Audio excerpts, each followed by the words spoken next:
what? Two of the aces? Yeah, they changed Uh, R2 and then the the HMP, I Death think. Death Blossom guy. Which Yeah. I like the change to the droid gunship because one, its ability is like kind of annoying. It's not that bad. So they actually put out reasoning with it, and it was basically exactly what you're saying, Chandler, where it was like, yeah, like balance wise, it was actually okay, but it just felt really bad sometimes doing it. Yeah, Like literally exactly what you said. So like your yeah, description of it. So like, okay, I'll just change it. Take yeah, IG-88. yeah. Do And you that's the thing. We have a precedent with IG-88 where Yep. right? you toggle to do it instead of attacking. Yeah, and I've tried, but it's so hit or miss to get him to work. So I figure this is the same. The one that I didn't notice before was that R2, I guess before, could steal enemies' tokens. The way he Yeah, was worded.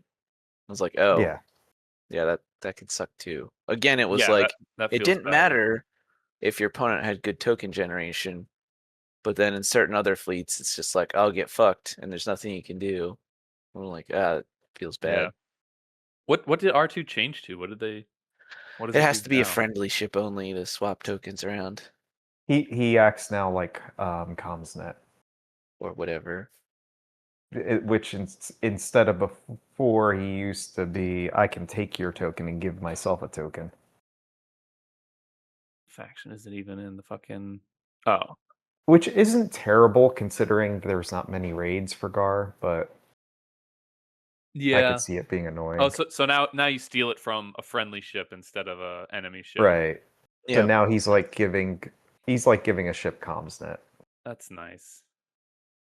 So at least they're thinking about the right things with that. It seems like. Yeah. Yeah. Yeah. Target, maximum firepower. Brace for impact!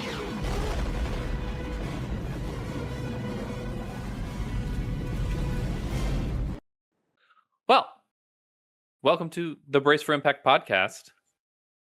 If you like listening to the podcast, you like the battle reports, subscribe.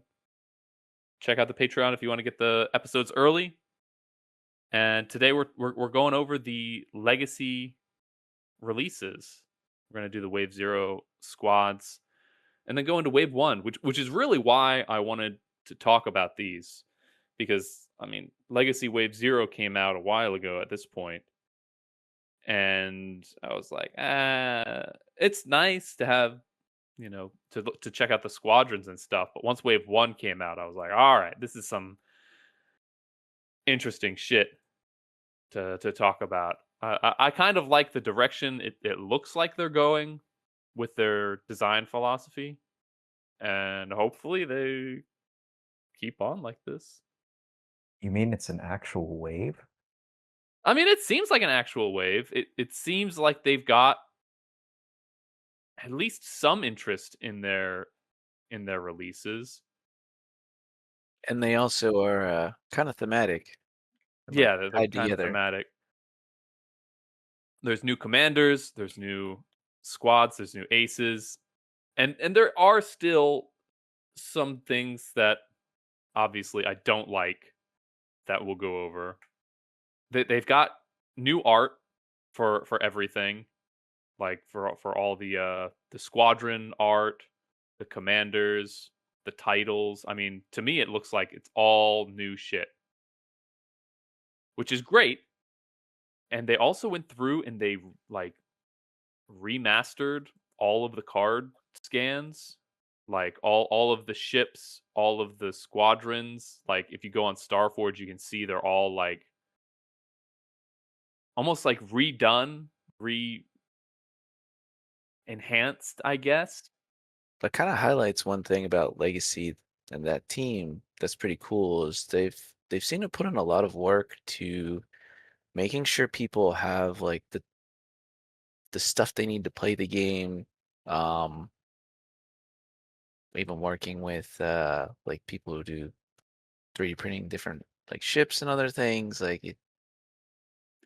Yeah, there's some Yeah, nice stuff coming out of that. it's great, and it helps because if you are just getting images of the ship cards off the internet, you're likely just getting scans of the physical printed cards. So a lot of times you'll try and print your own, and the image is already textured. It'll already have that like little card texture that had been scanned when people are uploading them, and now you can just get really great high quality ship cards that you can just print. You just take the image off of their Starforge, which is nice.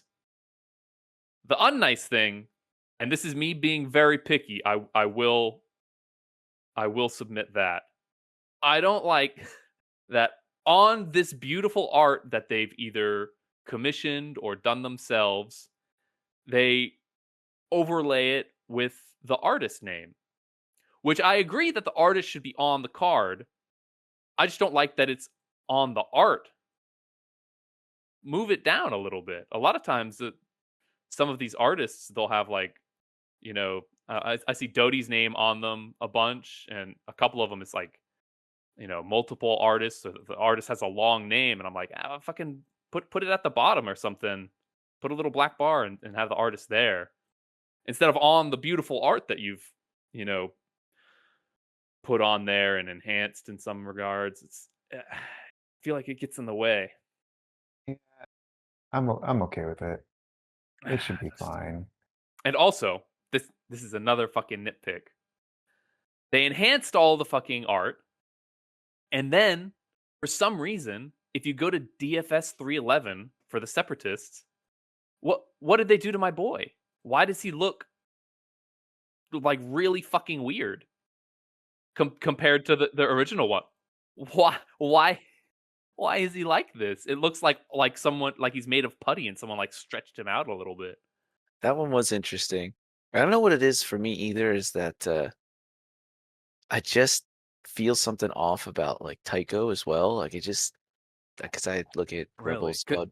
Squad, it's not that pronounced, but it's just like, I don't know. I think it's just me noticing the difference and not being used to that it's different now.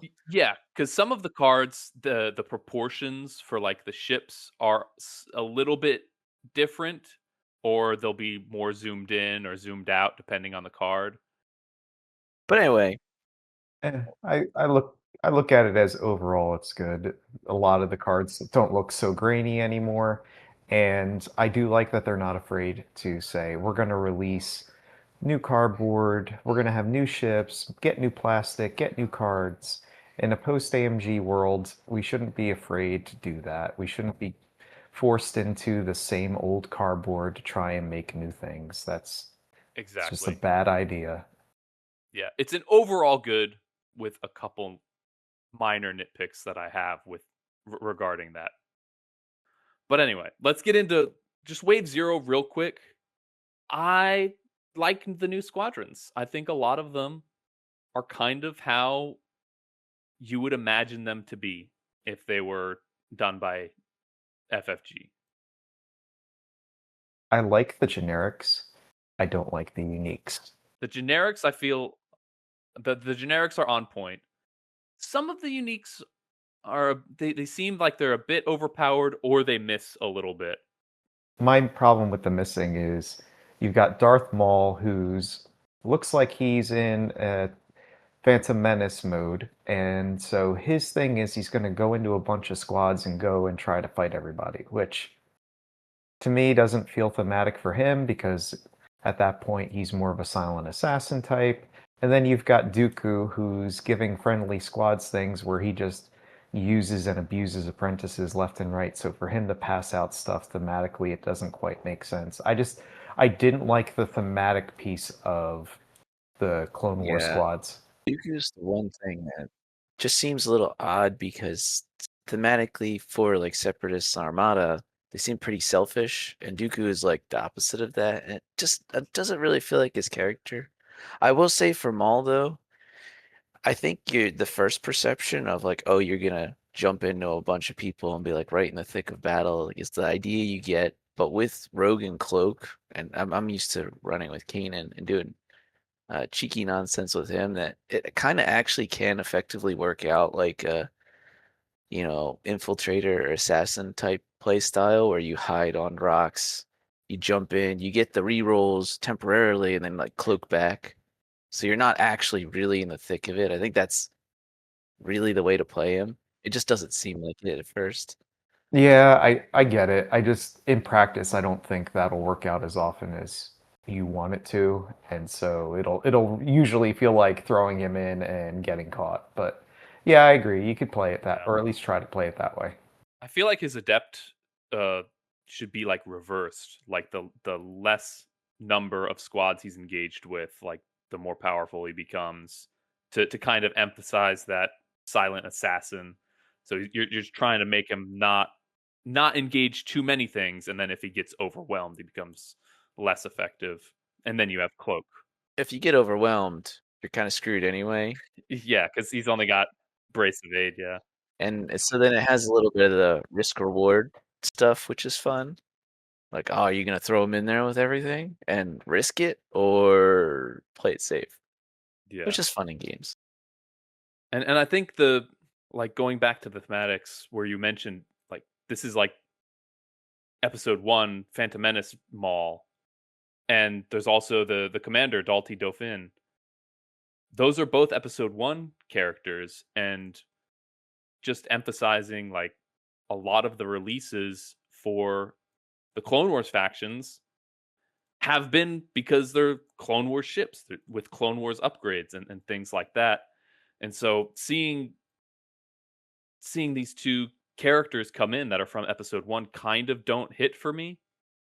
They seem like they're two upgrades that are like out of time with the rest of the the thematic expansions for the Clone Wars factions. Yeah, Dauphin's You kind know of what I mean? weird.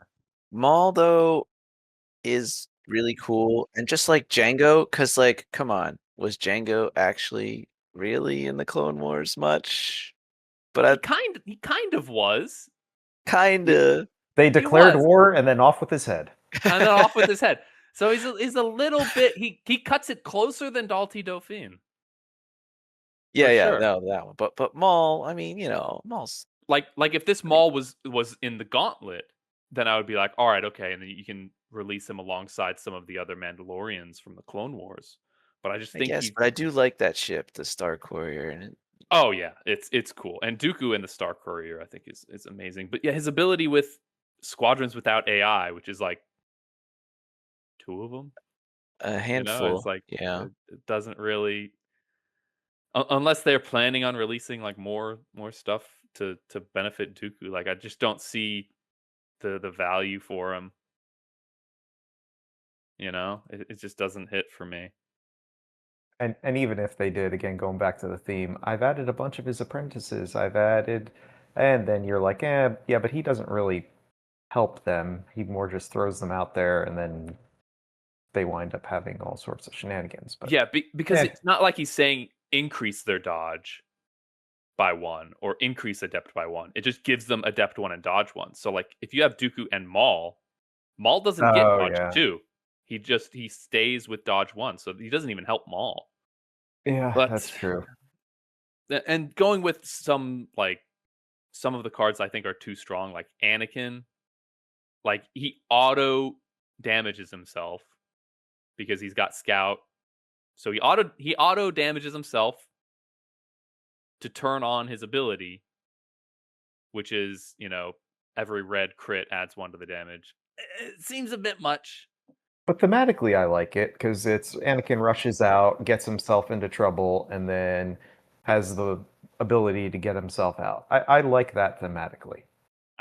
It is. It's actually a pretty neat card. It just there's so many other Anakins. What if what about even obviously this is Delta 7 one, but like even the Y-Wing one, that's like, man, you can only pick one of these. Exactly. Right. I just feel like his deploying and just being able to auto set yourself to like 5 damage to turn on his ability it seems a bit much, especially with Adept 2. I think it would be fine if you just had the second ability and that's it. But whatever. Yeah, I don't want too many Anakins because I would like a slot available for barbecued Anakin. And my New biggest flavor. gripe, yeah, new flavor. The biggest gripe I have for the Squadron Wave is that it's only half of a squad pack. Like, where's the rest of it? I Yeah. know they probably didn't want to release like too much, but where's the rest of it? I Where's the V wings? Where's the Nantex? I also find it interesting that both Arc and Legacy were trying to come up with ways to give rerolls to bombers, pretty much. Yeah, And it's like, do we not like the hard sell? I like the hard sell. I didn't realize that that was I don't. something that we needed. I will never take a hard sell Bomber Command Center. Slicer tools is the way. Oh, well, that too. It was just interesting. I didn't see that as a problem, but both groups did. yeah. I think it's just something that they felt needed to be addressed, but Yeah. either way, I don't want to spend too much time on the Wave Zero. Obviously, we can go into hyper detail for each card, but they seem all right. Some of them Yeah. hit, some of them I don't think are quite as good. It was decent, but it wasn't particularly exciting, really. Yeah. Especially kind of when it dropped like right after and the like day after that I guess the AMG support ended, which felt a little weird. But I guess I kind of get it because if I think this was ready for a little while, and they're probably They were just excited waiting on it. Yeah, to get it out there, which is understandable when you create something. You want people to see it and like tell you about it, I guess. yeah, Enjoy it. yeah. One of the prominent things that I expect from new squad packs is new keywords. That's a trend we've seen for the normal FFG releases. Of you release a squad pack. I mean, not all of them have new keywords, but it generally will introduce a new squad keyword, something interesting that this squad pack separates itself from everything else. And this one just doesn't have it. It's just like someone uh coming up with their own cards utilizing the tools that are available.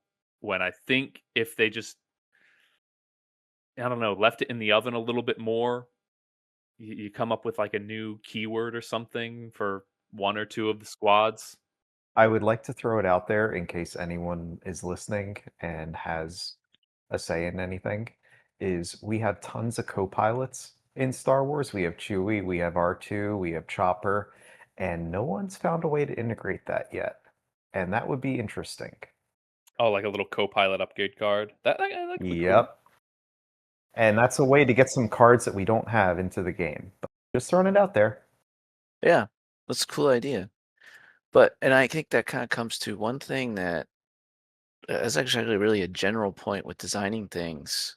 Kind of goes into all this sort of stuff. All the content that's been created is when you're talking about new keywords, what you're really referring to is like some new creative, unique thing that the new content brings. Yeah. That it's not just a refinement of an existing thing. And it kind of goes into the idea of like when you're designing something, you have the creative side of it and like the rational side. Mhm. And the creative side is where you get something from nothing. You get the new ideas, like what Bernie just mentioned. The rational side is where you're taking that like raw lump of material and now you're like fine tuning it. And I feel like, especially with a nerdy hobby like this, get a lot of people who are really keyed into that rational side of like, oh, I'm gonna min max this and optimize it and fine tune it. We get really lost in the weeds on that. Yeah. You get the Um, calculations and the mathematical formula to equal out the balance, and you're like, all right, well, this should be fair and balanced. And it's like, yeah, but just because it's balanced does not make it interesting. right. I mean, there's like a cool example is recently I've seen TIE Phantoms on the table a couple times. And those probably aren't something that you would say are like super finely min-max and optimized, but they were really fun to play against and interesting. They had that creative, they were, I think, the original Cloak Squad. And it's it brings interesting stuff to the game. It's a creative idea. It's something new that goes exactly into like the keywords you're talking about. Yeah. And you kind of have to start with that. That's the start of the creative process, is coming up with those ideas, then you refine it. You need both parts. That's Yeah. really important for designing things. So that's where Wave Zero felt a little weak, but in the generics. Yeah. I think the creativeness came out in the aces. They felt more comfortable giving them like unique abilities and coming up with things for that. Since you mentioned TIE Phantoms, do we want to mention the Halloween squads and Shadow Squad? Yeah, let's go on that. Yeah, I think that leads us pretty easily into the Halloween squadrons, which kind of lead into the creativeness and the keywords, because you see these Halloween squadrons and they're like the unique non-aces, I'd say. And what we were talking about, the new keywords, the exploring different abilities for the squadrons, that was kind of the original premise of the generic aces. Of you have a variant of a squad like the TIE fighters, and you give them access to keywords that didn't exist for them at the time, like Black Squadron, Counter One, Escort. When the core set came out, there was no counter in the game. There was just TIE fighters with Swarm, X-wings with Escort. And then Black Squadron comes out in the I think it was like the campaign packs, one of them. And now it has counter and escort. But you see these Halloween squadrons, and they've just kind of shuffled the existing abilities, which is nice. You can get some extra interest in them, and I can see they've changed some of the dice pools, like especially for the Bandit Squadron Z95s. It's got triple black anti squadron and black anti ship, but then it's got like heavy, and it's like Well, I've seen so much of the what do we do with this ship? It's just consistent, efficient. mhm. Why does it have to be anything more than that? You've taken a Z95 that's swingy and now just said instead of the swinginess, I'm going to put you right near the average. That's good. Yeah. It's instead of being swingy, it's hyper consistent. Yeah. I like that. And then I like Shadow Squad. Or Squadron. I like screen with the Phantoms. I almost feel like all the Phantoms should have screen. I like that version of the card. Yeah. Now, do I like the blue and in the anti-ship? It starts to swing more into Sloan, which one of the things I don't like about Phantoms is really to take advantage of them. You want Sloan, but that's a whole other problem. That's true. That's true. I just feel like these are all pretty mid. I'm not excited about. That's okay.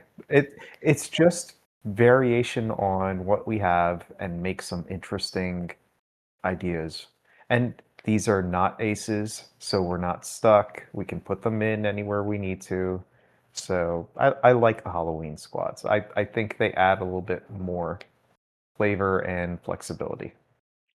They're neat. They're not, again, to me, they're not super exciting, and they kind of, I don't even know like if really consider them a wave, because they sort of just like showed up in between Wave Zero and Wave One.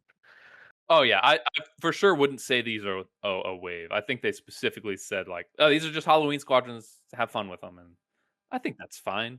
Yeah, as like a minor thing, it's reasonable. I mean, it's like a small step up from just a points rebalance kind of thing. But instead of actually affecting like the existing baseline stuff, you just add a little bit more You shuffle and the abilities a little make it bit. unique. So it's all right. It's like going into an action movie and expecting an Oscar-worthy performance. No, you're just here for the fun. You're here for the ride, and it did the job. That's fair enough. All right, let's get into the Wave One stuff, which is what I find really exciting about the legacy releases so far. I think these are pretty cool. Honestly, I like where these are going. Kind of the theme of adding a bunch more titles for existing ships, like the rapid reinforcement ones that didn't get titles. Yeah, some of the existing ships that like kind of needed The cross-faction ships. additional help. Yeah, the cross-faction ships, yeah. Because cross-faction ships have that problem. Like I was talking about creative versus rational side of things. They're just derivative, basically. They kind of lack the creative spark, something that makes them interesting. That's where the titles can come in to help with that. Yeah, and I think the titles really give a defined play style, specific utility for most Armada ships.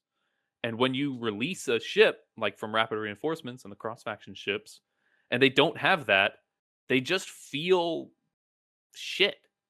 You know, like if they're not specifically utility based, like the Separatist Gazantes, they almost don't see use. And they weren't designed for being thrown in another faction. And so Exactly. it's so different when you design something from the ground up versus you just try to reuse it. So that being said, let's go into the title cards. We'll kind of go one by one with them because I actually find these to be interesting, and then we'll do the commanders and their corresponding ships. So first we got our Leon, which is the Republic Victory title card, which is crit. You may exhaust this card. If you do, defender suffers 1 damage. This occurs once for each of your exhausted defense tokens, and you can resolve it during a crit, and you can't resolve it during an ignition. Resolve it during a salvo. You said crit.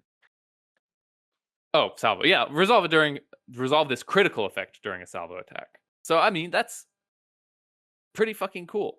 It kind of gives you like an onager red beam effect for the victory, the Republic Victory. Which I mean, that's pretty cool. I like that. It lets you kind of push for a different play style that the Victory one really doesn't have. It doesn't have a turbo laser slot, so now you can kind of, get an extra little boost. I like it because now one of the problems with the Vic is it's here for a good time, not a long time. And now you gave it a Yeah. crit for a salvo, and you could be looking at a ton of damage. All right, now I don't want to go hit your victory. So I like that. It's interesting. Especially with the exhausted defense token thing of like you hit it and it has the potential to hit you back harder now. Right. Yeah. I think it's great. It's a cool, interesting card, and I don't know. It just lets you do a little bit of different play style with the Victory one. I think it's great, and it's 7 points, so it's not one of those auto includes. It's worth trying. It's something where you'll go, oh, that's cool. Let me put it on the table, and I'm all for that. Yeah. Let's go on to I think one of the title cards I was screaming for the most, which I really didn't envision it as being a title card, just like a straight change to the ship, but the battle cruiser for the interdictor. So combat refit only. You gain 1 turbo laser icon on your upgrade bar, and then after you deploy, replace one of your defense tokens with a salvo. 2 points. Instead of reworking the card, we'll just give you a title because only interdictors out there anyway. This works. And only for the combat refit. Yep. It's perfect. Yep. No notes. Great way to resolve the problem and at least get someone to look at that ship and try to put it on a table. And now you can actually use the combat refit. Yep. That's it. Yep. That's the It's only good. thing. I would have traded the turbo laser for the ion, but it's fine. The combat refit's already expensive. Just let it happen. It's a great card. I love it. Probably my favorite out of all the title cards, I think. Just because of it just brings an entire new ship into the game that was just completely unplayable before. Anyway, onto the Intrepid. This is for the Empire Venator. The Venator 2, yeah. I like it. I really like it because some of the stuff that the GAR ships could do with spreading damage around for some of their ships and squads, now the Empire gets a little bit of that. that's kind of cool to see that carry over from one faction into the next and give that ship kind of that old identity. Yeah.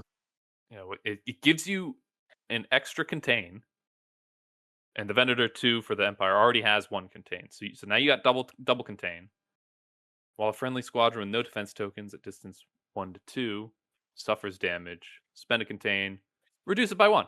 4 points. Yeah, this is great. Now, the Venator 2, it's not really kitted to be a carrier. It's just got base squad 3. No offensive retrofit. But I mean, you just put the Intrepid like out in the front with the rest of your squadrons, and it just helps them survive a little bit. I think this is awesome. Yeah, and I wonder if there's also neat tricks you can do with just messing around with your defense token suite, because that puts it up at 5 defense tokens, I think. Yeah, which I think is really interesting. Then you can bring like local fire control, maybe reactive gunnery as well, and you create like a really punchy salvo boat, something that can be really in your face and aggressive. Maybe even if you don't have any squadrons, just having that additional contain, you can really start utilizing other upgrade cards to get some efficiency out of it. So one thing you can do is really make a flak boat from hell with the Venator. And this is nice where you can kind of keep everyone around your flak boat and then make sure that they're extra protected with the contains. So I like this card. Yeah, because you can bring pods, you can bring LTTs. It's got blue black. You've got Callus sitting out there. If you Ruthless want him. Strategist. Ruthless. Yeah, there's a lot you can do. It synergizes well. It's something I would want to try. Oh, you know what you can do? Oh, can you reduce the damage off of Ruthless Strategists? That's Suffers damage. interesting. It Maybe. is suffer Yeah. damage, but it doesn't say when it's defending. It's not Yeah. while it doesn't specify while defending or anything like that. So yeah. So you could Ruthless Strategist one of your TIE fighters and then use the Intrepid Contain to reduce it to 0. Now that's interesting. That's cool. Of making a really aggressive flak boat and just canceling the damage you're doing off Ruthless Strategist. I think that is cool as fuck, honestly. Yeah. And then you could do ordnance pods too. So Interesting. you can do that multiple times. As long as your contain's sold out. Yeah, as long as your contains hold out. But I mean, sometimes you just need that extra oomph to get like an annoying ace like Shara off the table. Pretty cool. Let's go on to the Gazanti cruiser for the CIS, the Insatiable. Squad command: when a squadron you activate uses AI battery, you may suffer 1 damage. If you do, one of the dice it adds can be of any color. And that you, I'm assuming, talks about the Insatiable and not the squadron. Right. So this is interesting. This is let's get my hyenas black dice, but this is also get the one. What is he? 404. DBS 404. Yeah. Yeah. 1 red, 2 black. Goodbye. Yeah, that's It's crazy. effectively kind of an alternative. I could see running this, and I like running Separatists without Bomber Command Center. I could see having this on a Gazanti and saying, well, I'm going to rely on changing dice to help out with that, at least for like 1 bombing run. Mhm. Because, yeah, you can only do it so many times before you actually kill yourself. I think you can only do it like twice, really. I mean, because if you have a squad dial and token, you activate 3 bombers, you're putting 3 damage on this Gazanti. And then I think you can do it just 1 more time, and that's it. Yeah. So you have like 6 activations of this Insatiable ability, and then it's going to be dead. Or, I mean, if you do it 1 more time after that, it would die. If you're in the fray, you're probably not getting this off more than twice anyway. Yeah, and then you have to start doing different things like managing engineering to try and get some shields back so you can do it again. So maybe you do it 1 round, engineer your shields back up the next round, and then the following round you can do this again. But I mean, then you're delaying, and then maybe your Gazanti just fucking dies. The interesting thing about this though is I wonder because I'll run just like 3 hyenas with no bomber command center, and I really wonder how much this would help that out because you can still blank out on black dice. It's the unfortunate truth. I always want my black dice when I finally get them online to be hits or doubles, but they will blank out too. And how much more it really bumps the damage up versus I mean it doesn't feel like the downside is terribly strong either. So it actually Yeah, like I guess it kind of evens out. Doesn't really change like how I would list build and I tend to yeah. It just makes them a little more consistent. yeah, I think. I don't think it actually changes the overall damage output or how you'd that play it. much. So it's neat. I think it allows me to be more aggressive into PDIC platforms because Mm. I can get like a damage or a hit crit, and then when they re-roll it, it doesn't fucking suck so much. I can maybe at least pull out one more damage instead of just blanking out. All right, let's go on to the Rebel title for the HMC-80, the Nautilian. Flagship only, command cruiser only, gain 1 fleet command when a friendly ship is choosing another copy of its non-unique title card, upgrade to exhaust. It may treat this card as if it were a copy of its title upgrade. When you activate, you may ready this card. All right, a mouthful for sure. So this one is you actually have something to do that works together with hammerheads. Like This works with hammerheads. Yeah, it works with Task Force Organa and the other Task Force Antilles. yeah, which is great because if you're not bringing a swarm of those, it's hard to use those, and they're really cool title cards. Yeah, so you get another use out of all of those Task Force cards. This also synergizes perfectly with the Moncal Exodus fleet, I think, Yep. because you can choose and exhaust another copy of this card. Pretty nice, 1 point less, Less excited about that one. because it's just 1 more point just to have Moncal Exodus on the Yeah, yeah. HMC 80. But you do get But the fleet the command. benefit you do get the fleet Yep. command. I like that the MC80 gets it because it's normal for the rebels. Hey, what ship have you always seen commanding the fleet and being at the center in the old movies? Yeah, yeah.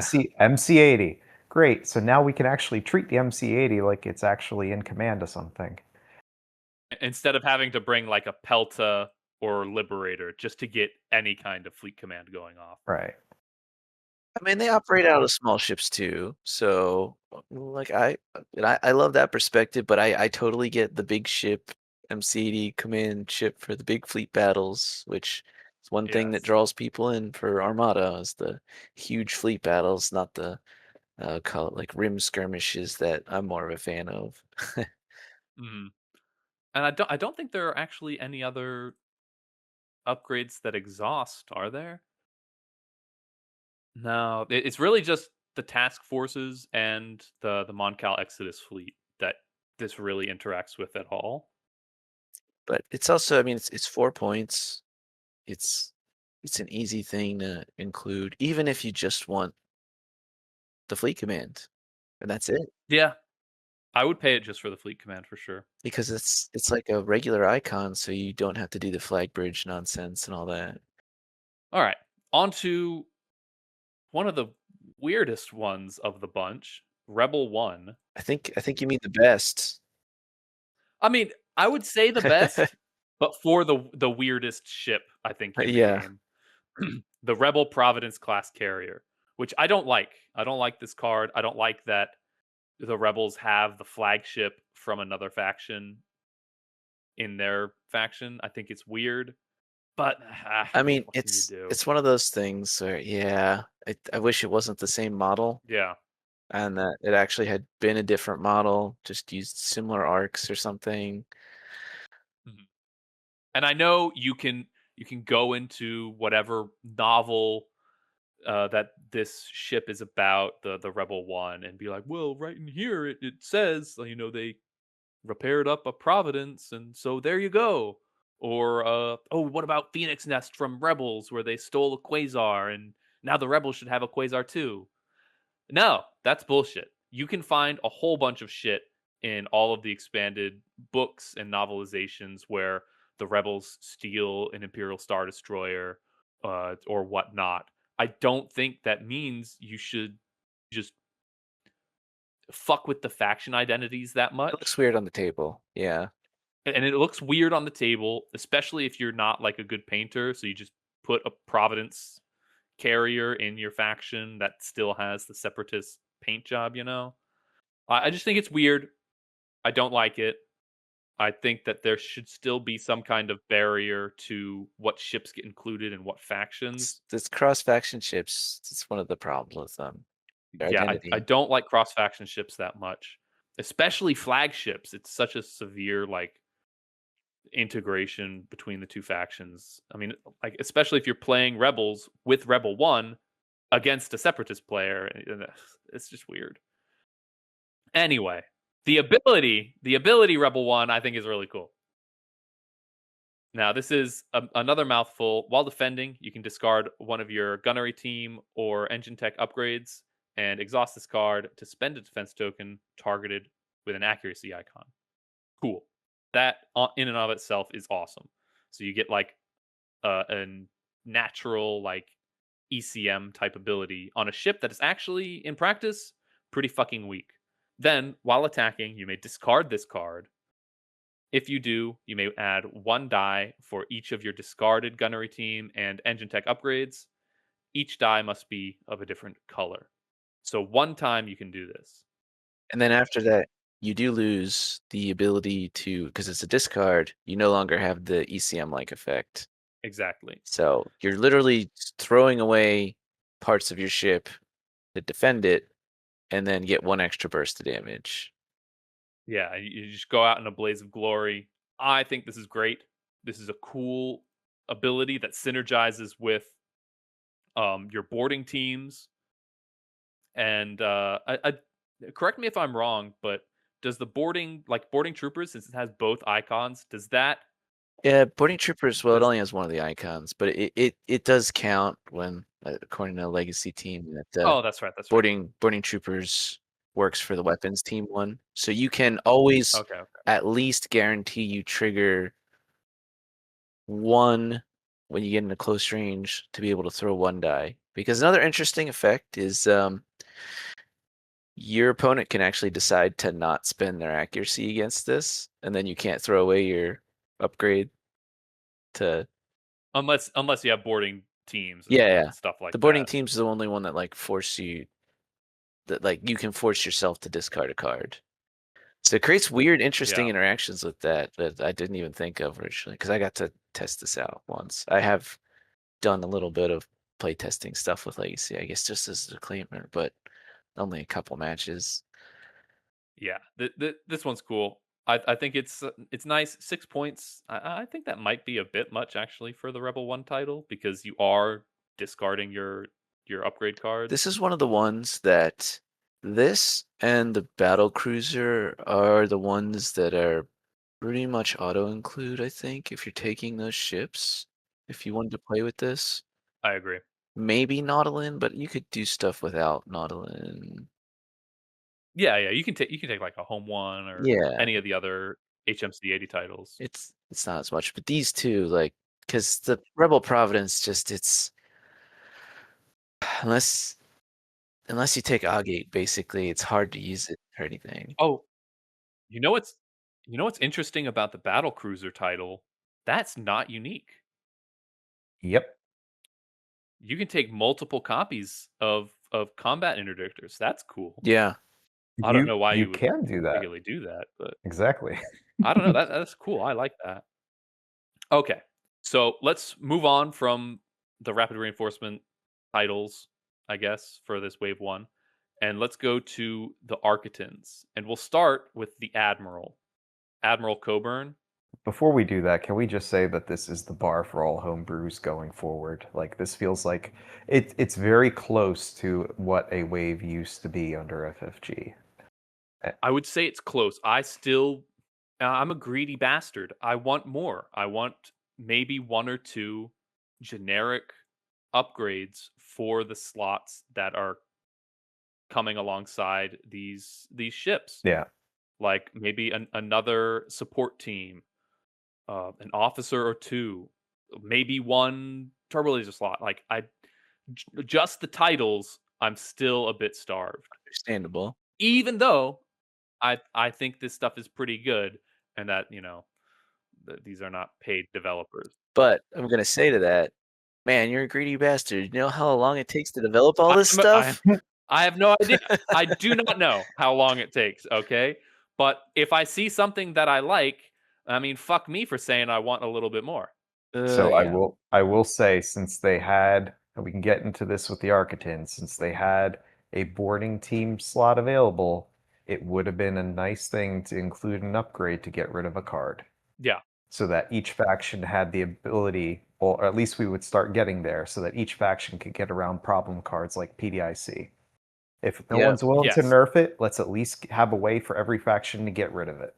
Yeah, I love my Shriv. I agree. So Yeah, that is a huge deficit for the Republic and the Separatists. Is they don't have any strategic, so they just cannot interact or like counterplay any strategic objectives because it's not available to them, and they have no way to remove upgrade cards from the opponent, which is like a huge deficit. Anyway, Admiral Coburn. While a friendly ship at distance 1 to 2 of an enemy ship or obstacle is executing a maneuver, before the determined course step, it may change each of its blank yaw values to 1 until the end of that maneuver. Wow. That makes Republic fleets hyper maneuverable. Hey, Jerry's grandpappy.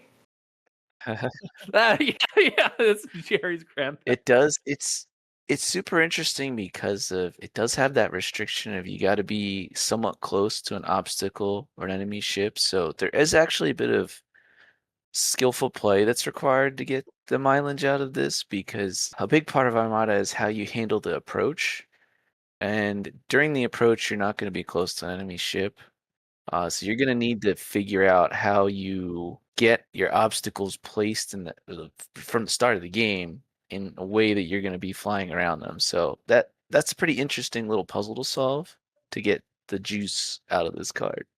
I will say it's not too bad because we've had cards that use obstacles like what is it, Jaina's Light, where you can kind of get into them, and then you've got the Imperial Officer that if we're close, cancel a dice. Now, the only thing is Gar doesn't have move obstacles like the other 2 factions do, so that kind of hurts it for him. It does kind of hurt it, but you can just build around your objectives and bring like Doom Station or Infested Fields and just carry the obstacles with you and just continuously get. But I mean, I Or think navigation hazards that no one ever takes. yeah, yeah, I don't like nav hazards, but like you were saying, Chris, like planning your approach is one of the more important aspects of engagement. And I mean, if you just place 1 obstacle in the spot where you think you need it for your approach to, course correct, I think that's enough. Yeah, Because this can stack with your nav yaw. Mhm. I mean, this ability kind of reminds me of the Swift Return ability Yeah. for the C70s. yep. Actually quite a bit weaker than that, but for your whole fleet, I mean, especially for how dog water acclimators and Venators are at turning, like this is great. Yeah. Oh, And yeah. it solves the one thing because the Architans has been, I think, for a while requested as like, man, can AMG just like make a cross faction Architans? Because, those are in the Republic. We really want, something new and it'd help them out. And the classic thing with Architans is their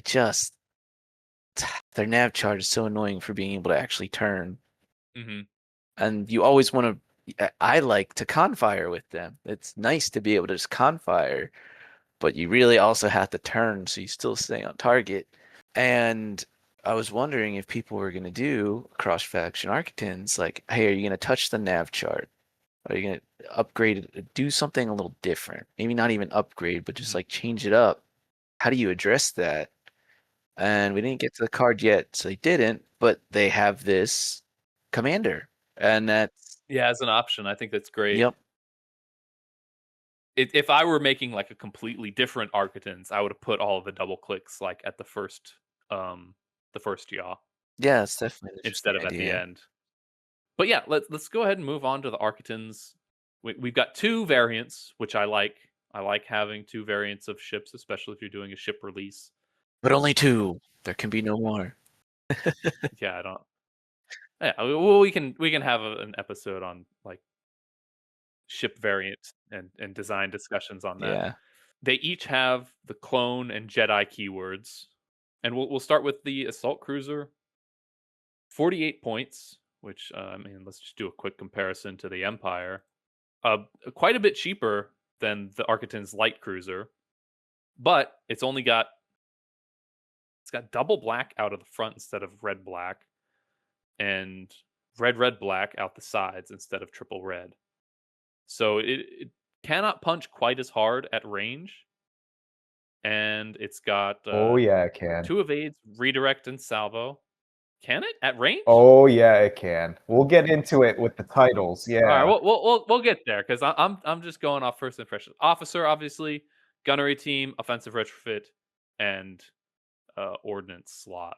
So enlighten me with. I mean, it has one less red out the side. So I mean, to me, that is just weaker at range. It's a Oh. good APT long range boat with if we look at the Thunder Wasp title, Thunder Wasp, Right. when you confire, allows you to add a die of any color. And it works Oh, okay, great when okay. you Thunder throw Wasp. in Zach. So now Yes. you got 3 black dice, 2 red dice, and then why not throw in clone gunners to get a blue? Okay. Or you Well, or let me you ju- ordnance experts I'm instead of clone. I'm only going off the base Yeah, card. yeah. You guys are going way I far know. ahead Bernie of already me. jumped in, so I gotta. I you know, asked. but- You guys are so you're so excited for all these. I mean, Thunder Wasp. That is a cool fucking upgrade. Oh, yeah. I do like that. What was Thunder Wasp a Thrawn ship during his books, or I'm trying to remember. It sounds I don't familiar. remember. I don't But know. but Star back Wars. to what you're saying, Chandler. The base ship, it is kind of underwhelming actually without this other stuff. If we removed everything else, this kind of goes back to why it's important to have all of this and to have like the full wave. It's a close range focused Architons. It's just kind of they did add a couple other interesting things. There's actually salvo instead of I think Yeah. the Imperial one is I think that is one of the more interesting changes they did because they've kept the ship design in line with the Republic ships, Yeah. which is they do not have access to double redirect, so they gave it double evade. Like I think that's and good. you kind of have to do that, and that's a really basic like if you understand how Luminara works with expert shield techs, it's you gonna be absurd if you let Republic have double redirect. Yeah, it is not great. And salvo for the just the Clone Wars ships are It's the Clone more Wars integrated with salvo. Yeah. Yeah. I like it. It's really all a scheme by the Illuminari. Oh my fucking god. Okay. But yeah, this synergizes real well with pretty much all of the Republic upgrades. Like you were saying, clone gunners, being able to add a blue. This variant can't take swivel mounts, but the other one can. I think it's great. So let's move on to the escort cruiser, which is essentially the same, but instead of blacks out the side, it has blue and double red out the front.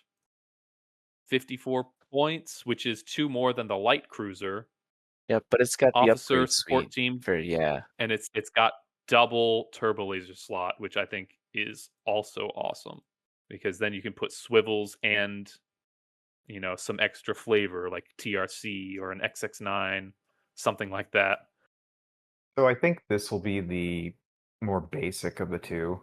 You won't see too many variants. I really like the first one because I can make this a brawler, I can make it long range, I can make it a boarding trooper ship. There's a lot of things. The second, not as interesting to me. Maybe I'm missing something. more of an all rounder. What I wanted to see from a Republic Architons is not turbo laser. I wanted to see an ion boat. Just any ship that has access to ion cannons for the Republic. Like they just can't put that upgrade on any of their ships. Yeah. They do not have it. And I wanted like a blue dice Architans. I can kind of get that that would be a design choice to try to keep with the faction identity, though. Yeah, but not being able to do anything with ion upgrades, I think is a huge deficit. Like it's just not there on any of their ships. And like I'm not even talking about like good ships, but like not having it at all for the entire faction, I think kind of sucks. Yeah. It would have been neat to see. I mean, It would have been neat.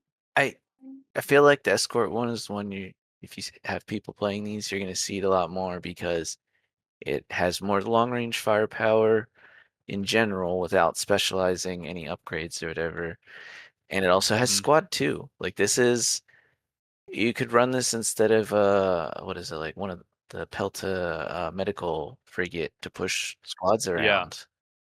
And you can push it with like fighter coordination teams as well. Yes. Yeah, and there's a title that makes it more interesting to do. You can increase your squad, and now you've got 3 that you can push. Oh, which one is that? Stellar Rise? Yeah, which is nice when you've got a speed 2 bomber that you'd like to get out a little bit faster. Stellar Rise does you wouldn't be able to push squads then because it does say like you're not allowed to spend dials. Yeah, you can't command them, but you can push them with flight control. You would convert it to a token and then get your basic 2 out of it. Yeah, I guess you could work around with the token. But Yeah. yeah, I think my main complaint with the escort versus the assault is what's really weird to me is if you look, they both have blue-black flak. Yeah, I remember you talking to me about this. And it's like I went back and checked, and there's almost no ships in the game that keep the same flak between variants. It is the Victory and the CR90 from the core set with just single blue, and then also the MC30C with single blue across both variants. Everything else, like if you look at like the Pinnace isn't here and the other, pretty much every other ship, there's a specialization in the flak, and typically the ship that's a bit more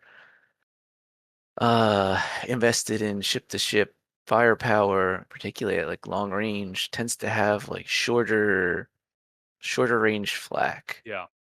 It feels like they're trying to push too hard on Republic ships should all have double die flak, and then you only have so many options with there, and if you're introducing red dice, that's kind of like separatist flak, so do you really want to do that? And now you've got Yeah. black, blue, or blue black, and those are all pretty strong.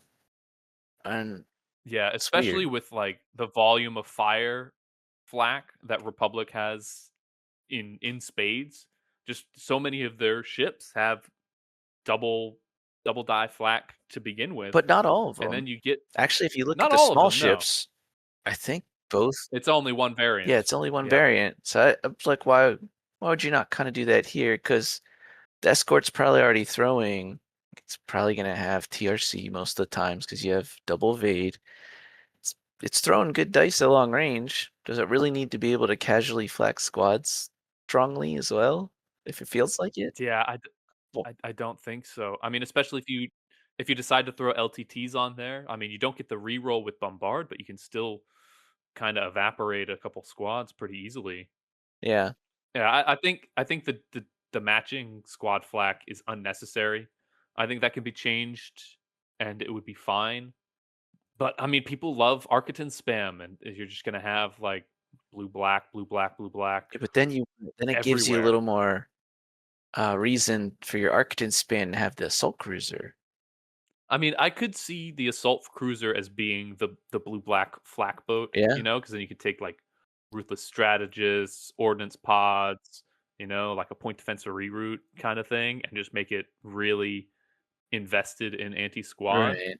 But I think the escort cruiser, I don't think it needs to go that hard onto anti squad as well.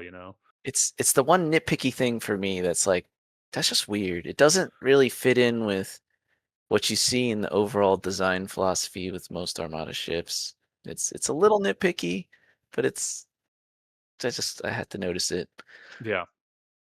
Anyway, let's go on to the titles. I think we touched on these a little bit. Thunder Wasp, 3 points. Confire, when you add a die with the Confire dial, it can be of any color. This is just great. I think it might Probably. be a little cheap for what it does.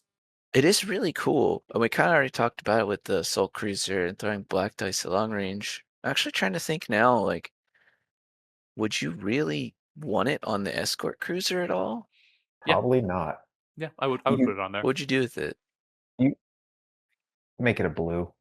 Mm, Then you Mm, can make sure you get something out of it, probably. Because you're already going to have TRC most likely. yeah, TRC would be good. I mean, just you could put XX9s and just have a black die. I think that's fine. And then you Confire. Oh, I don't know. This replaces your Confire edition, but I mean, just adding a black die at long range is just great, even if you don't have a crit effect. Mm. Put XX9's TRC, and now you've got crazy damage. fair enough. Yeah, it's solid. It's a fun card. And then especially like if you start having like like Clone Captain Zack, then you can have 2 blacks. You have Anakin, so now you have rerolls. Now you have a huge punchy ship at long range. Yeah. I think it's great. I think it needs to be like 1 or 2 more points, but it's probably fine. Stellarize, your printed squadron value is 3. You cannot spend squad dials to resolve the squadron command. Like Bernie, you were saying earlier, you can still spend your token. I think this is just you just lock out your Architans from commanding squads, and it's just a support team, flight control. What is it? Fighter coordination team boat. You just push your arcs up every time Stellarize moves, and then you activate them with your actual carrier when they're in range. I think this is great. It's a little 2 points isn't bad. It's a little bit of a Rube Goldberg. Yeah, but that's Republic. Yeah. They love having their little fiddly upgrades and triggers and stuff like that. So for me, it hits. I find it interesting that you're going to the fighter coordination team thing right away, because first thing I think of is boarding troopers. Boarding troopers. Yeah. Yeah. And rapid launch base too. And rapid launch base. Oh, And rapid launch base, that's yeah. true too. Because the Assault Cruiser And can do it. hyperspace rings. Hyperspace rings. support. Hyperspace rings. It works. I don't really know of anybody who actually cares about hyperspace rings, but that's an option. Yeah, you're right. So those are all pretty cool. Yeah. What about this last one? Surrogator. 2 points squadron. When a friendly squadron you activate is attacking, if it is at distance 1 of a friendly squadron with assault, it may re-roll 1 dice. So this is the one where probably one of the complaints I would have about the Wave Zero stuff was it felt like the lats were just kind of They Mhm. just didn't really feel distinguished as anything in particular. It's like they're kind of multi-roles, but arcs already do the multi-role job sort of a bit better, and Y-wings, they fit in an awkward zone in between. Yeah. It feels like this card is there to kind of help the other part of the Wave Zero stuff, the lats, basically. I agree. I read this card and I'm like, I'll bring 2 lats just for that additional dice re-roll, and then I might not have to worry about bringing a C70 with Bomber Command Center or a Pelta with it, Like now I just don't need Bomber Command Center, and I can just bring Surrogator and a couple lats and it's fine. So here's where this could be fun. You can take 5/7, combine it with that. Now 5/7, you can spend a defense token to set a dice to a hit, and then now you've got a reroll. Yeah. If I'm reading it right. It seems like it, Yeah, yeah. I think that's how it It works. is a little bit of feels a little bit like a patch and something of a Rube Goldberg machine, but it's neat. Yeah, I like it. It's nice. It works really well for the if you add Swarm to this, now you've got your torrents hitting a lot harder. You've got your arcs hitting a lot harder. So I think it starts to bring up the floor of those ships a lot. Yeah, but also it's only for the Surrogator. It's only when you activate. Well, I'm assuming you're going to put it on the escort cruiser. So that's just 2, max 3 that you can do because the escort cruiser does not have expanded hangar bay. I think it's fine. Yeah. It's not an aura ability. It's only on the Surrogator, so it doesn't have just an expansive threshold of how affected it'll be. I think it's fine. Yep. It's a great little title. It's just a nice tie-in. It tells me to build in a different way. Yeah, it's great. I think you'll probably see that guy with oh god, what's his name? The squad commander, Yularen. I think Oh that yeah. that probably is where that's gonna shine, is you're in a slog and now you've just increased the floor for your squads. Yeah. Let's move on to the Pinnace class course. Was that a fancy accent there? It was as fancy as I could make it. So we got the Pinnace class Corsair. It's got comms, Geonosian. This is another aspect of Armada that I want to be expanded on a lot more, is these keywords. Like they put Geonosian on here. There's nothing for Geonosian. I want there to be. I think that adds an extra design space for a lot of ships, a lot of fleets, and there's nothing for it really. There's like 1 or 2 cards that call out a keyword, and I feel like it should be way more. I got you. Here's an upgrade card. Extinction. All Genosian ships feel sad.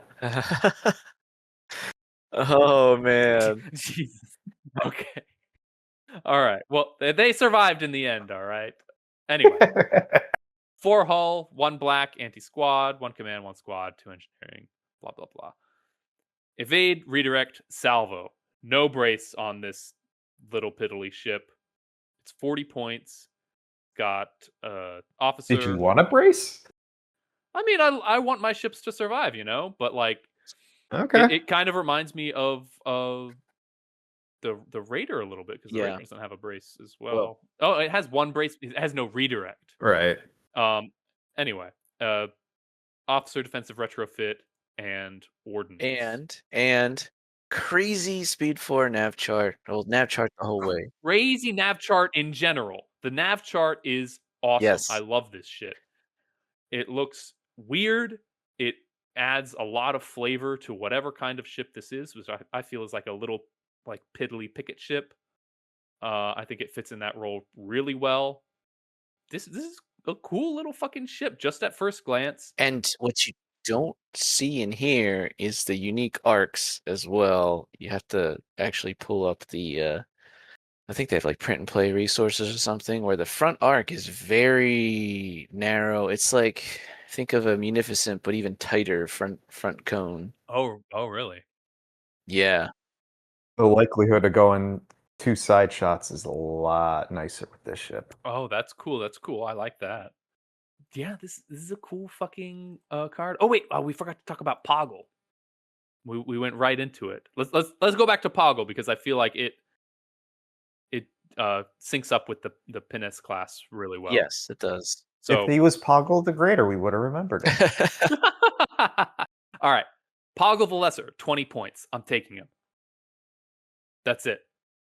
It's really cool that you can obstruct, because if you can obstruct and tie that to thermals, now this is really interesting.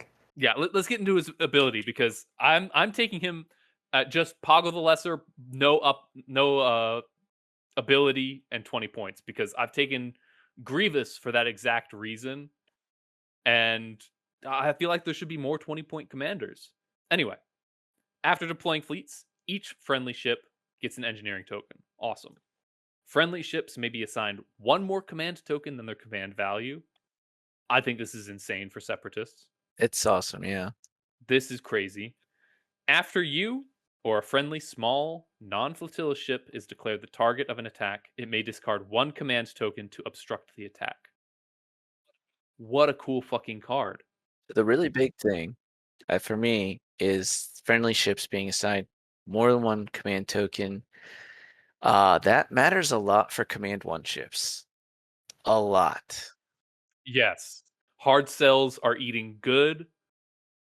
Gazantes even. Like, I mean, this is really the only ships other than the pinnace that CIS has as far as small ships. This is awesome. It's an MSU focused fleet. It's just great. Now, this is the other thing I think is great about it. It says after you or friendly small non-flotilla ships. That does not mean that Poggle does not interact with medium or large ships. It just has to be on those for his effect to go off. Yep, the flagship.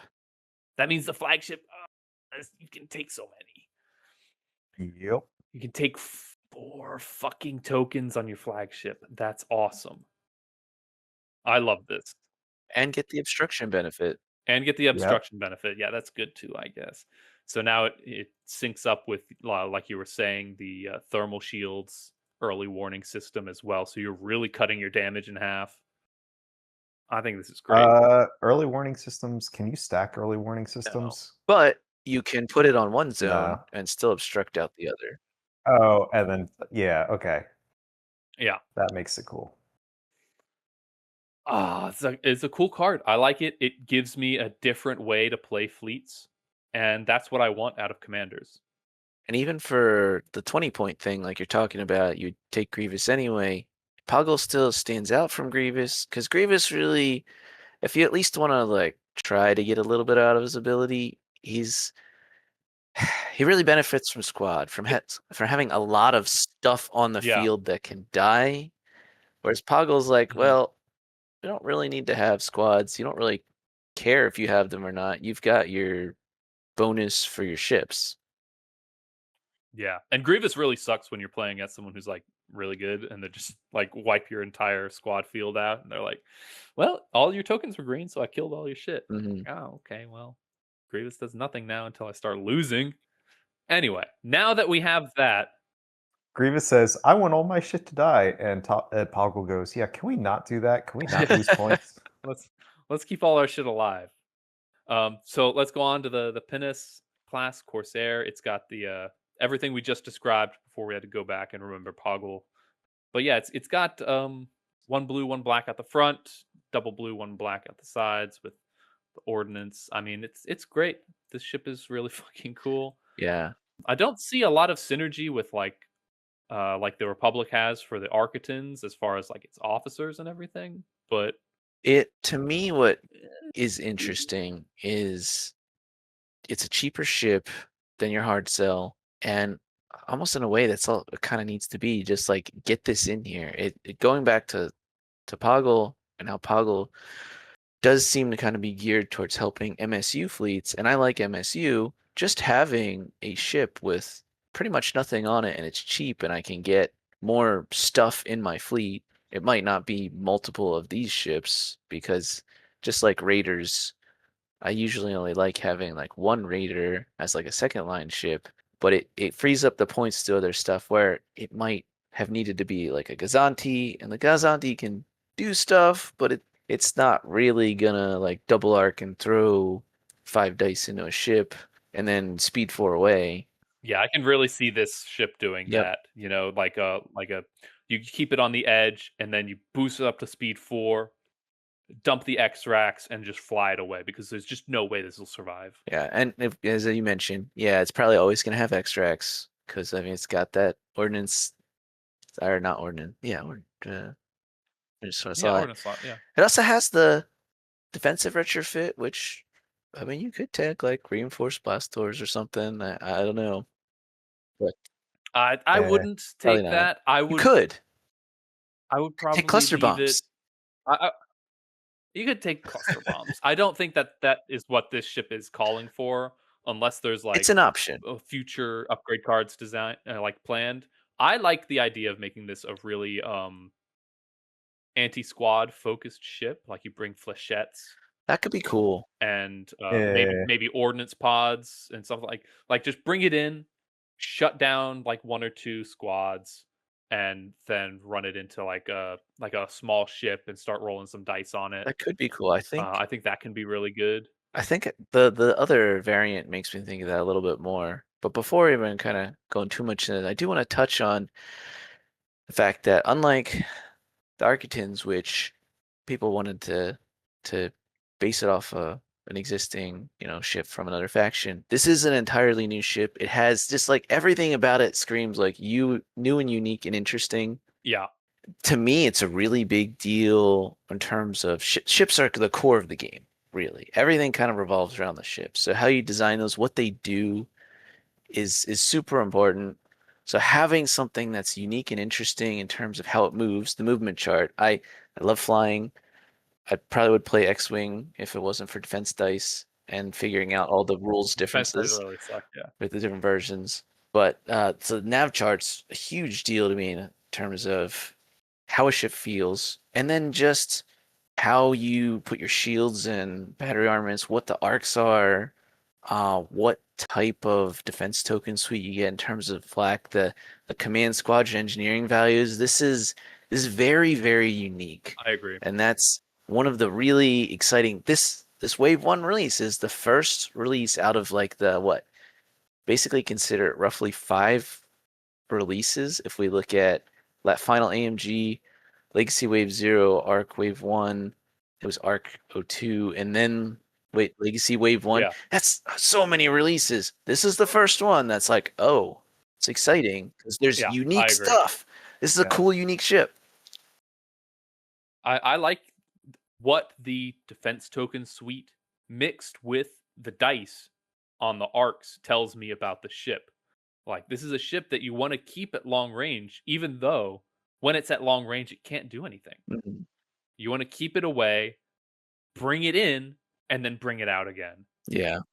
And I really like that idea of maybe you have a different kind of like ship or faction identity that is unique to like Geonosian class ships, where they're kind of an in and out type of engagement philosophy instead of just like having the Providence where you just barrel it through like a bulldozer and it runs over everything in its path. I really like the way that this Geonosian ship is designed. I think it's awesome, and it does feel distinctly different from all the other Separatist ships. And I think it should, because it is not a droid type ship; it's a Geonosian. And it ship. should because it's new content and it should feel new and exciting and different. Yeah, actually, Amazing. it not having droid, that there are a couple droid unique upgrades that it doesn't get. No, it doesn't have the slots for 'em. No. Anyway, moving on to the Piness class Corvette, which I really like. It's got double blue flak, and pretty much its entire suite is blue except for the front, which is blue and a red. It's got officer, ion, and turbo laser. Another really cool ship. I immediately go to the double blue flak, which is great. And I want to put heavy fire zone on this. Yeah. Yeah. That's the first thing I want to put thought heavy of fire too. zone on it. Like having a ship that can roll double red. That's cool. That's fucking cool. I like it. And it can keep it in kind of a support role where it still stays kind of at long. And it's like you want to bring your squads in. I've got this double red flak that you're going to have to walk into. Yeah, I think that's awesome. I don't really see a lot of good synergy with. Oh no, actually, like I can see putting TI-99 on this and heavy fire zone. I feel like that could be great. Mhm. So like you kind of push away the desire to engage the squads near the Corvette, and then when they do get close, if they do try and alpha strike your squads, you give them counter 3. I feel like that would be great. Yeah, you can toss on another nice, I think, general upgrade for this is like SW7 ions because now when you get to medium range, you're getting damage. Your salvo is still able to like put out damage. It just makes it consistent. Yeah. Not that you want to be Yeah, at I medium for think very so. long, but Yeah, that's the thing. Even when you get into into range of a ship to start rolling and attacking, like you don't want to stay there. Like having no brace, you're so fucking weak. But it's cheap. And again, I like MSU, so I'm willing to sell some small ships up shit creek to, make the rest of the battle work out. It might make you a terrible commander, but I'm gonna keep doing it. Yeah, and I mean with Poggle the Lesser, like you can increase the evasiveness of these corvettes and keep some damage off of them, and then you can get their abilities off. Like that's awesome. All right, let's go on to the titles. These are ones I actually have no idea what these titles are. I haven't read them at all. Okay. First one's pretty straightforward. So we've got Cook Levex. Coke Levex. You gain 1 offensive retrofit. Oh, So that last ship we were talking about, you're probably gonna see this one stapled onto the Corvette a lot because now you can disposable capacitors. oh, amazing, amazing to see. You love it. B2 rocket troopers. Yeah, stuff like that too. Cheap B2 rocket trooper boat. I've been cheeky enough to think What up else? of rapid launch bays. I love rapid launch bays. So even just to drop, like, because you could use it with the stupid the new ace that, like, IGD. Oh, the HMP. Yeah, Yeah. and so it can no longer move and do this splash thing. So now you just drop it instead with that. It's probably way over engineered, but it would be fun. That's a cool little synergy. Also, the reserve hangar deck. Yep. Like that, just having another cheap reserve hangar deck is great. I don't think anything for the Corsair I would use Koklavek for. The B2 rocket troopers maybe. That's the only suggestion. Yeah, that's probably it. But I mean, I would just soup up the Corvette. I love the Corvette. I think like 3 times as much as the The flak Corsair. guns too could be interesting because you mentioned heavy fire zone, but with this you could also do flak guns, which is interesting because it affects the salvo and the flak. Yeah, so you can salvo your blues at long range, and then you get double black flak.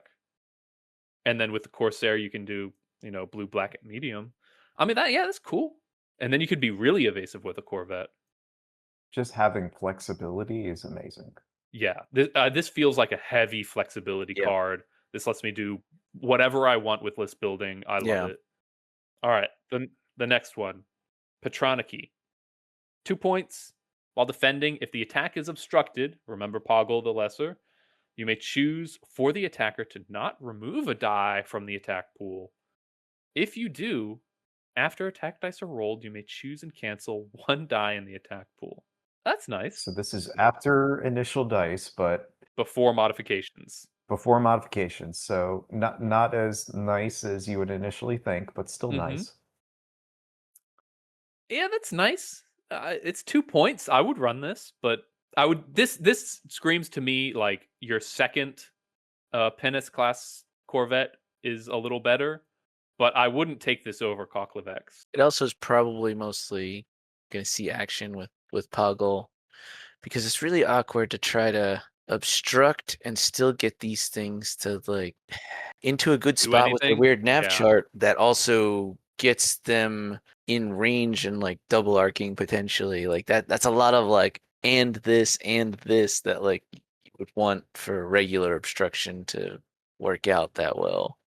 Yeah, this feels really synergistic with Poggle. Like if you don't take Poggle, I don't see myself taking the Petroniki title because I want to be able to make my upgrades useful. I don't want to rely on obstructing my shots and making my ship weaker to get an effect of a title off. Like I just don't want to do that. 2 points is fine though. I'm really excited for the third title. Oh yeah. Viscera, another 2 point, lots of cheap titles here. When a friendly ship at distance 1 to 5 would discard a fleet command upgrade card, you may discard this card instead. Okay. Let's fucking go. Since you only have really access to one ship with a fleet command, your only other option's Flag Bridge. Now, like you said, here we go. Now Flag Bridge, you get 2 uses, and that's amazing. It is. So now we can So now we go into a Muni Swarm or something like that and just go, okay, let's get 2 rounds of IF. Yeah. Yep. I mean, I remember recently that match against you, Chandler, where I had Flag Bridge Intensify, and just the one round was Yeah, painful, 1 round is enough. Yeah. and 2 rounds, whew. I can see myself taking a Providence carrier with Intensify, getting a Munificent in there that has my commander with Flag Bridge, and then taking Vizgura. What's your second fleet command then? Let's see. What's my second? Because you said you were taking the Providence, right? Oh, Shields to Maximum. Oh, okay. On step All persist, right. so good. It's Okay. I would go for entrapment or take evasive first, but Right, that's what I was thinking, but okay. yeah, but I never really need help with my navving. not even with Providences. They nav so badly. I was gonna say. Especially not with Providences. My Providences are on target every time. Except that one time, Bernie, where you completely shut me out. You think I Jeez. forgot about that store championship where you completely obliterated my confidence? Holy shit. Okay. So yeah, Vizgura is great. All these titles I think are awesome, and they do what I want titles to do, which is give me different interactions with this ship, the platform, and within the fleet. Like Surrogator lets me build different fleet options. Vizgura like automatically lets me build different fleets. Koklovex lets you change what your Pinnace class corvettes do. Like across the board, great. And a lot of synergy within the waves, including back to like wave 0 and wave 1. And I guess that Mhm. leads me to one thing. Like, it's interesting that this wasn't kind of all released as one wave. I feel like that, personally, to me, that I would have received that better because I'm also at the I can see why they didn't, because if you did it in the way I'm whining about, where I want the rest of the squad pack, the other half of it, and then you release it alongside wave 1, man, that is a lot of content all at once. You're just bombarding people with that shit. It is, but from my perspective, because I'm getting old and time is flying, it's been like no time since Exactly. wave 0. It's like this is all this content's like boom, boom, boom. There's something new like every 2 seconds. It feels like I haven't even like done that much with this yet. What's going on? Like, I head spinning a little bit. Yeah, I agree. It is a lot to just get a little bit, a little bit, a little bit, a little bit. A little bit at a time is a lot better than one big drop, just so you can see what is happening when you release it and make tweaks. So I don't mind it. That's true. I mean, especially because none of them are like, this is their job, which is great. Yeah, All that's that fair. too. And maybe my pushback is more the time scale for the releases could be a bit slower, maybe. Give me some Yeah, time to play with it. like I would have liked to have 1 or 2 more upgrade cards, like for the faction. Like we were saying, like there's no boarding trooper. There's no faction unique boarding trooper. I mean, other than the B7 rocket troopers, but like those aren't really boarding troopers. Like to give me just like 1 or 2 more, and then I think it'll just hit that much harder. But overall, I think these are great. Now my question. For each of the ship releases, the Architans and the Pinnace, if they were actually released on the shelf, how many are you buying of each of them? Like Mm. original FFG/AMG releases that If these were released as individual upgrade like ship releases on the shelf, how many are you putting in your cart? so because I like having stuff, probably 2 Arctons, and then I'd probably be crazy with the Pinnace. I'd want at least 3, Yeah, but I think so. like, geez. I think 2 of the Pinnace, and depending on how someone released the Architans, maybe 1, maybe 2. Because if they did it like the ISD, where here's a couple copies for your existing ships, then yeah, one would have been enough. I just like small ships, so it kind of has to be at least 2 small ships for me. And I'm getting it. I think for the Architons, I would buy one, Test it. but the pinnaces, I'm getting 4. I'm getting Yeah. 4 pinnaces. Really? I buy 4 automatically. Wow. I think it's an interesting ship. I don't think it's that interesting. I don't think you swarm with them that much. It's firing on all cylinders for me. They're really cool. In terms of just They're like really cool. the buy now impulse, I get that. But then like that's why I said Yeah. 3 because I'm thinking about Bernie's side. I'm like, wait, how do I actually do that? Yeah, I don't know. Right. Just something about just having the 2 different variants that fill different roles. I'm like, I'll run 3 Corsairs, 1 Corvette, and then like a flagship. I'll do Cocklevex and some nonsense with the offensive retrofit. I don't know. It's You'll just have a bunch it's of hitting for me. fragile close range ships. I love that. Let's go. And then I'll run with Poggle. I don't know. It's just So it's great. here's the real question. This is the important question. Oh. Is we got Armada coming up on Friday. You run a Legacy. Oh, I guess you left already yesterday before I was asking about that. Like I was curious if you were okay with that because I'd like to try out. I bought the Nomad Printworks files for the Pinnace, so I showed at least some people during the last tournament. But I can have like a thing that you can use for the arcs, and then I also wanted to try out Maul to see how he goes. I bought when I bought the cool Peter Saber damage decks. I also just got their Wave 0 stuff because Oh yeah. it's gonna pay tariffs and all that shit, and I was like, it's just let's Might as just well. do it now. So I would be willing to play with this stuff. It's interesting enough that like I want to check it out. You're in. Yeah, I'll give my assessment. The Wave 0 stuff when it came out, I was like, cool, the art's cool, whatever. I think it's a bit Halloween Squadrons, I was like, I don't give a fuck about any of this stuff. Whatever.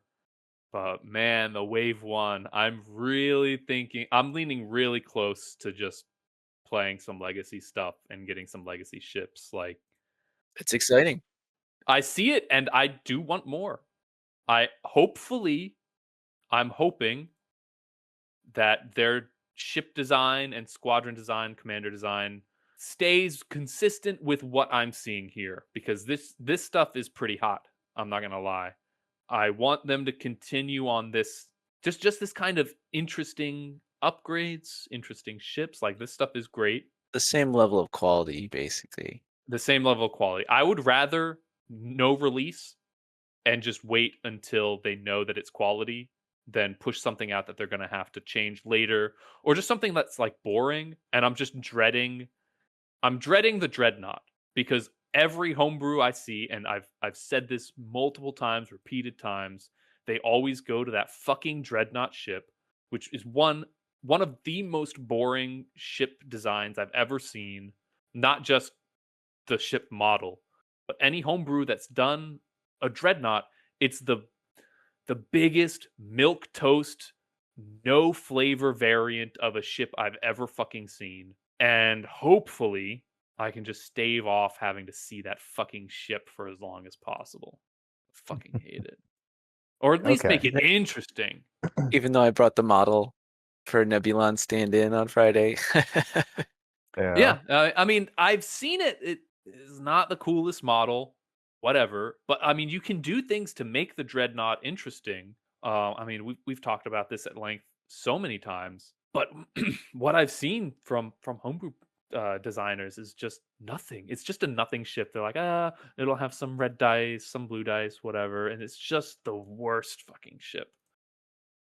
Yeah. So you're good. Legacy, you want to try it. I'd try Legacy. I'll try it.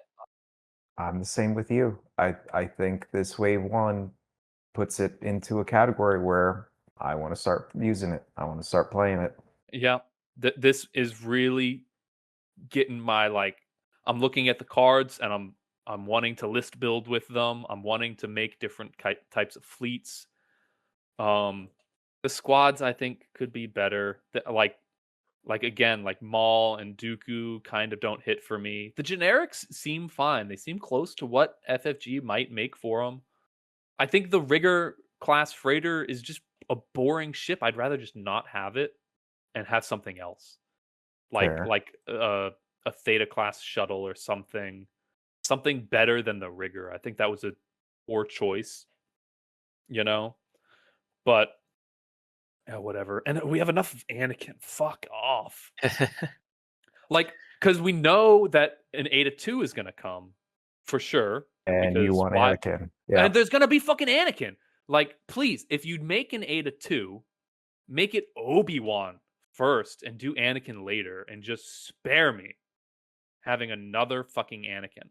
Fuck But that. yeah, Yeah. I just Wave 1 is where it got really exciting. They've Mhm. done good work, and personally, I really wish this was the content that became the quote unquote new official instead of, well, dark content.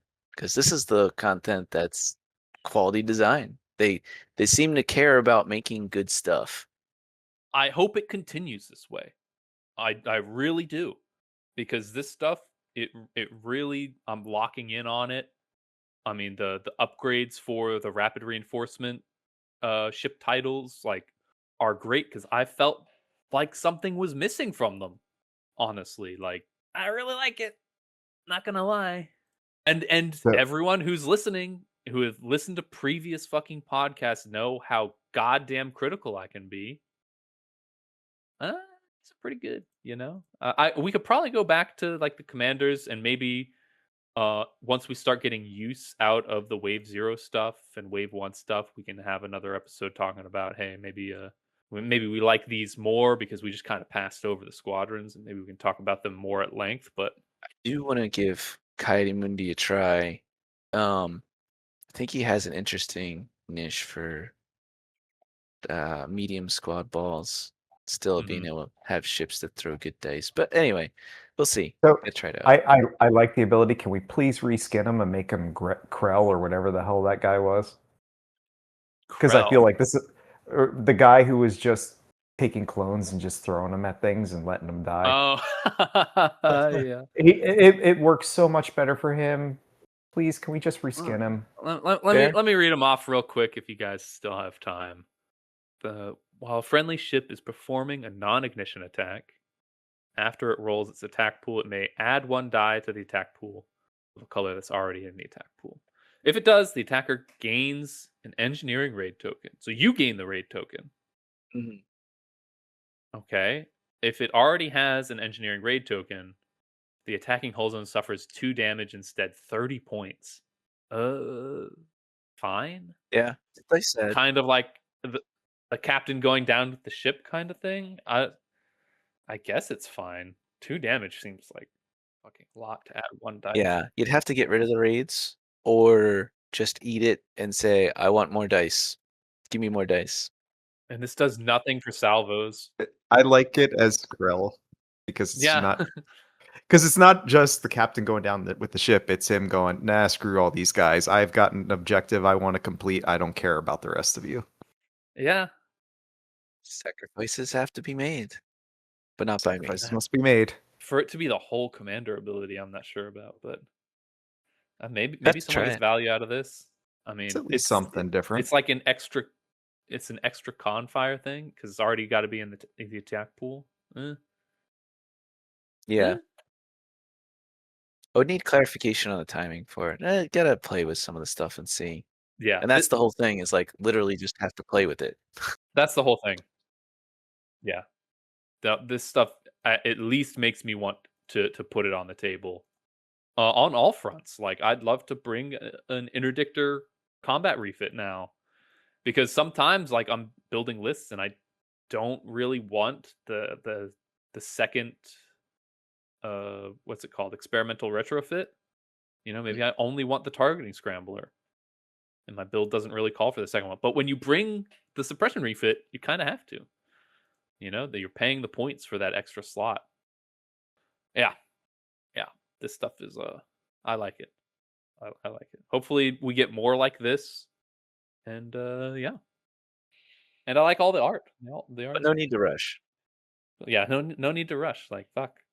We've all been critical of homebrew, and we're all at least saying yes. So I think that's a major improvement over where we've been for the last year. Yeah, I mean, I don't think I have a bigger compliment other than I want to use this stuff. That's the bottom line. So Good job, guys. Keep it up. yeah, yeah. And with that, I think we'll call it there, unless you guys have anything else to add. Nope. Nope, nothing else. All right, cool. Thanks for listening, guys. See you later.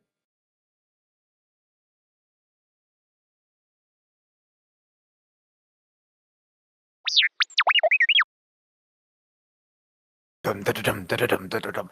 This was Brace for Impact. Thanks for listening. Yeah, we don't really have any outro music. It just kind of cuts off. Just ends. So we Yeah. are good with starting to check out some of this stuff and bring it to the table. Then Yeah. Yeah, I'm good with it. I see some interesting things now. Yeah, because I glanced over all of these and I just kind of had the initial like I at least want to talk about them because I think they're interesting. yeah, But after like going through and being like, all right, well, what does this title do and what does that title do, man? It really makes me want to use them. yeah, they're creative. I like. Yeah, that's the I like thing. that. Like it some of them might not be as like balanced as some other ships or upgrades would be, but fuck, at least they're interesting. Yeah, again, so I kind They of make referenced you the want to TIE build Phantoms lists, which is good. because Yeah. TIE Phantoms aren't like, oh, they're super balanced, but they're fun. Yeah, and the Shadow Squadron with screen, like that's cool. Yeah, That is that cool. that is actually probably my favorite one from that release. I think more Empire squadrons should have access to screen, you know? Yeah. All right. I got to head out. Apparently, we're going to Disney Springs, so Disney's back on the table. Disney's back Ah. on the menu, boys. All right, Back well, on the hey, at menu. least you got to do this. Yep. Yep. All right, All good right. luck. See ya. See ya.